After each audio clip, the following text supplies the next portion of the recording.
Okay, guys, it doesn't get bigger than this. We have Mr. TNA himself, Eric Young Amados, and the last time I spoke to Eric was in Cork. We finally got him back to Ireland, and he liked Cork, he likes Dublin, he likes all of Ireland. But Eric, how's things with you, my man? You've been very busy. Yeah, things are very good, man. Busy is good, and you'll never hear me complain. Like I said, I'll be back in Dublin there soon, working for OTT. But we're talking TNA Wrestling and TNA Plus, and that's what we're here to chat about, man. So fire away. Definitely, no, you've been extremely busy via TNA. A lot of matches at the moment, a lot of kind of back and forth stuff with Josh Alexander. You're one of the main guys on the roster, but let's be honest, TNA is in a great place at the moment, isn't it? It's such a good vibe environment right now. Yeah, it's things are special there right now, man. And the most important thing I think to me and to everybody, all the guys and girls on the roster is that it's growing. And and seeing Joe Hendry's success is not surprising to me, maybe surprising to him a little bit, but not surprising to me.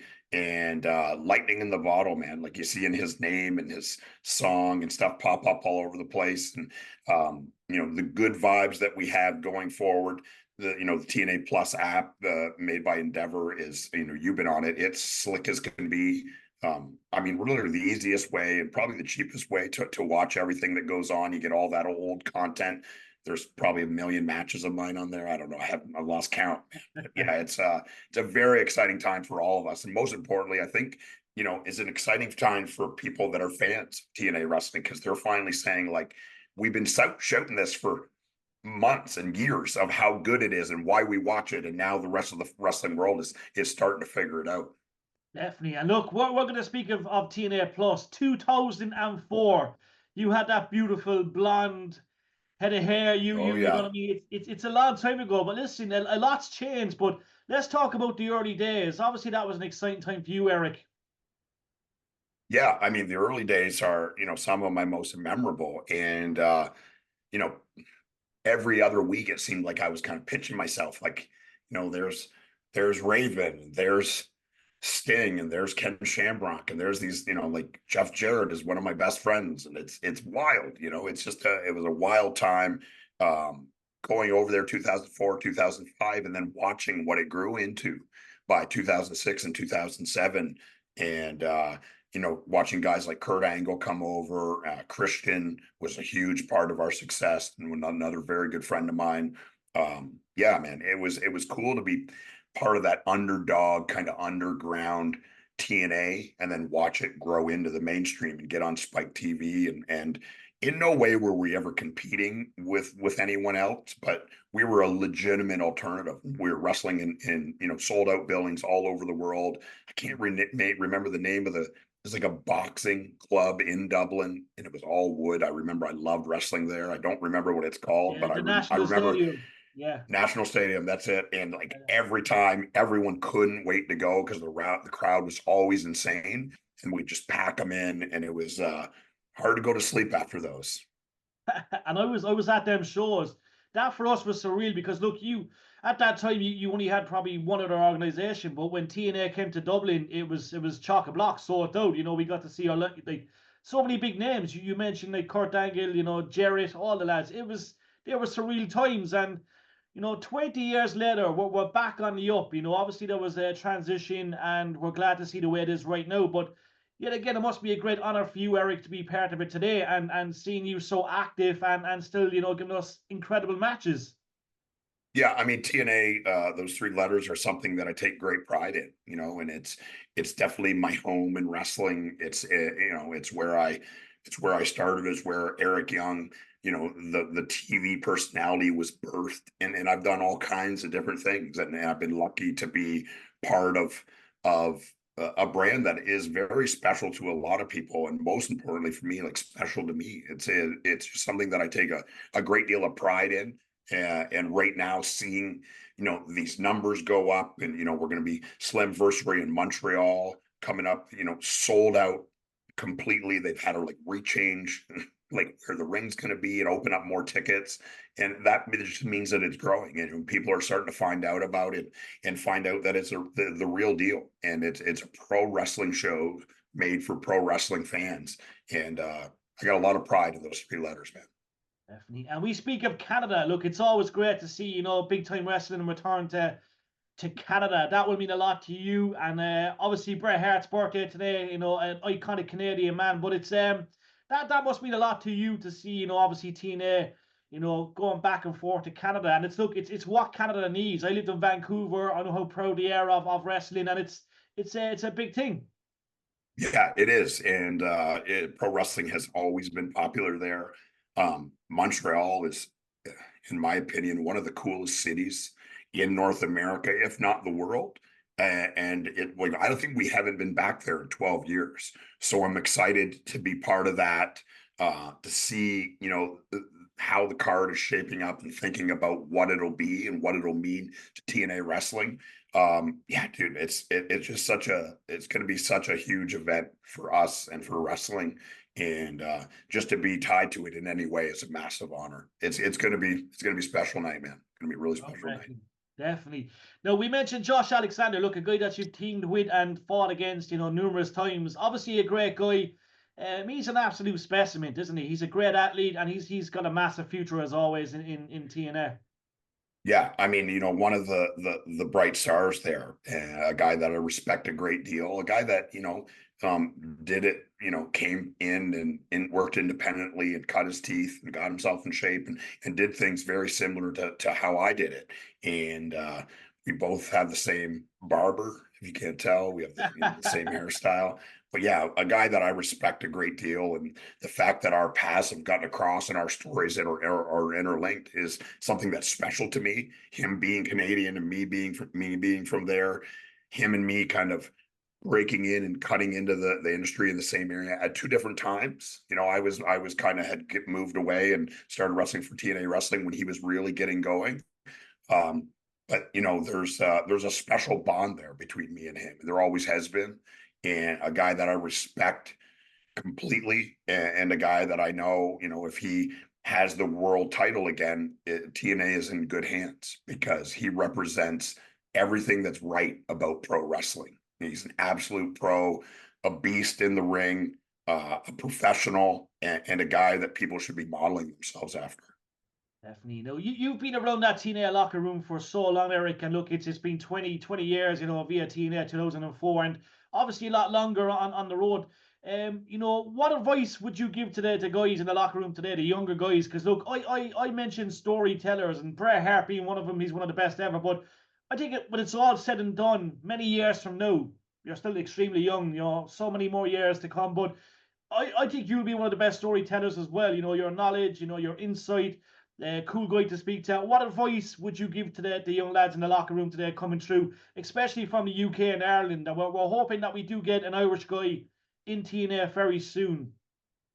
Yeah, I mean, for me, I appreciate the kind words, man. It's storytelling has always been the ultimate drug for me. That's what drew me to wrestling. That's what I think when wrestling is at its best is when it's story based. Not to say that two guys can have just a match for the sake of having a match and it be good. You see that on every show. But for me, the drug for me is storytelling, and it's something I love the most. And I think um, my skill of it has developed over years. Like I'm certainly better at it now than I was 10 years ago, but all of that comes through experience, and experience can't be learned. It has to be experienced. And I've been, like you said, I've been doing this a long time. Really been pro wrestling since, end of 1997, 1998. So it's a long, long time, man, over half of my natural life. And for me, I think, my versatility has allowed me to see the card from every angle. I've done all kinds of different things, and I wouldn't say I'm the best at any one thing, but I'm very, very good at all of it, which has allowed me to do a variety of different things. So I think it gives me a very unique lens as I can see wrestling wherever the guy is on the show. If he's asking my advice, and I'm not a guy that's just going to trap a guy and beat him over the head with what I think wrestling is, because in the end, it's art, and there is no one way to do it.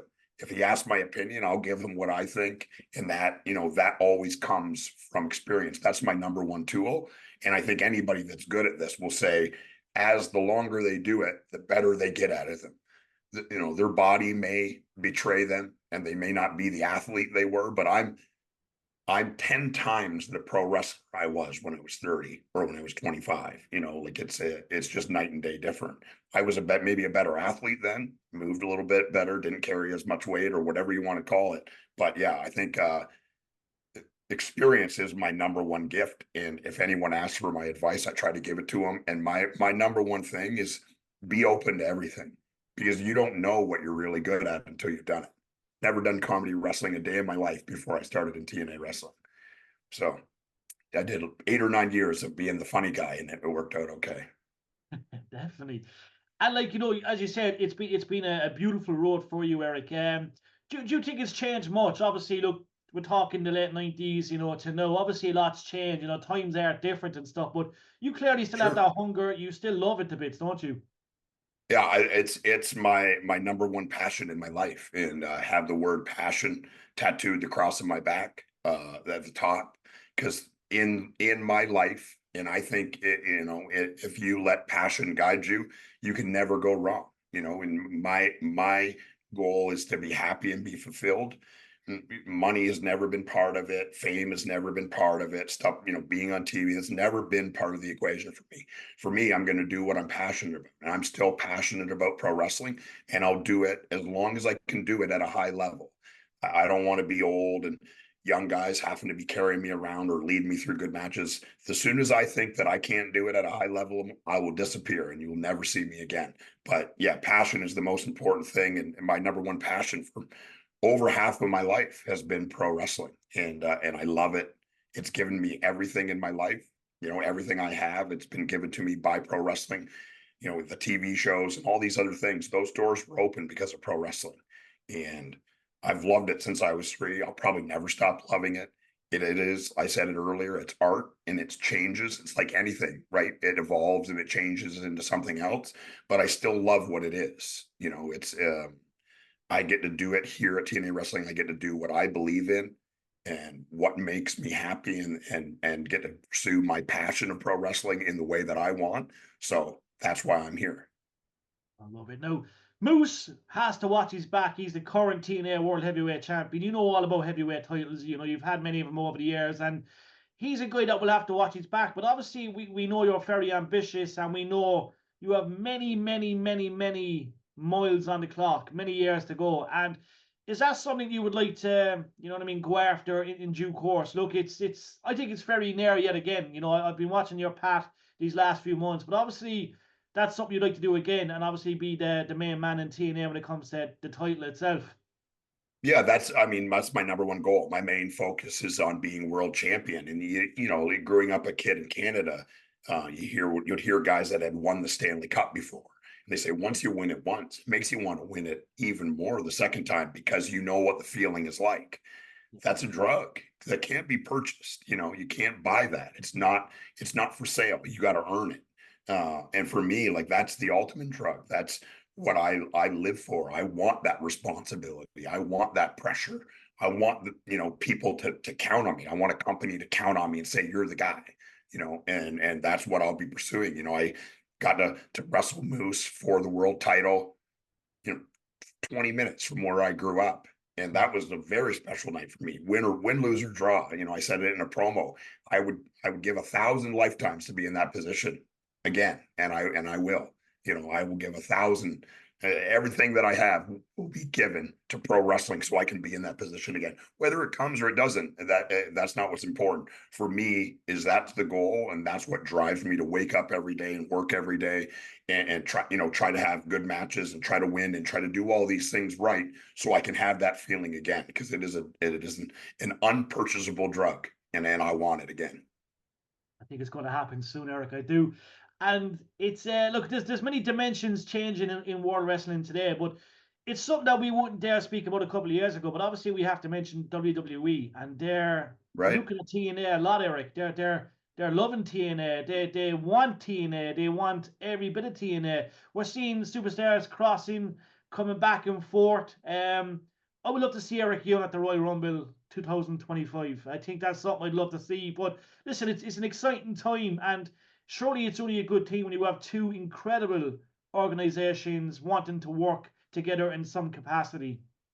Yeah, I mean, for me, the most important thing is right now is the two big points is this. One, it's a good deal for pro wrestling fans, right? It's, the WWE is the big boy on the block. They hold the power and the cards, and there's no doubt about that. But there's something to be gained from both sides here, and I think they both realize that. I don't think I know, and obviously with Hunter being in control there, and we have Ariel and Tommy and Anthony and those guys putting us in a position to grow this brand with help from them. We're allowing some of their guys to come and gain experience on TV and see wrestling done a different way and see, experience another avenue. And it's a great business deal for both. And the coolest part for pro wrestlers, most importantly, the coolest part for pro wrestling fans is this is the tip of the iceberg. It's only been a thing for 3 or 4 months. And look what's happened already. These super memorable moments, really things that people will remember in a decade from now, 2 decades from now. And so the truth is the possibilities are really endless. And the partnership seems to be going very well. And I don't see why it wouldn't. Is headed by a couple very, very smart people that are making these decisions.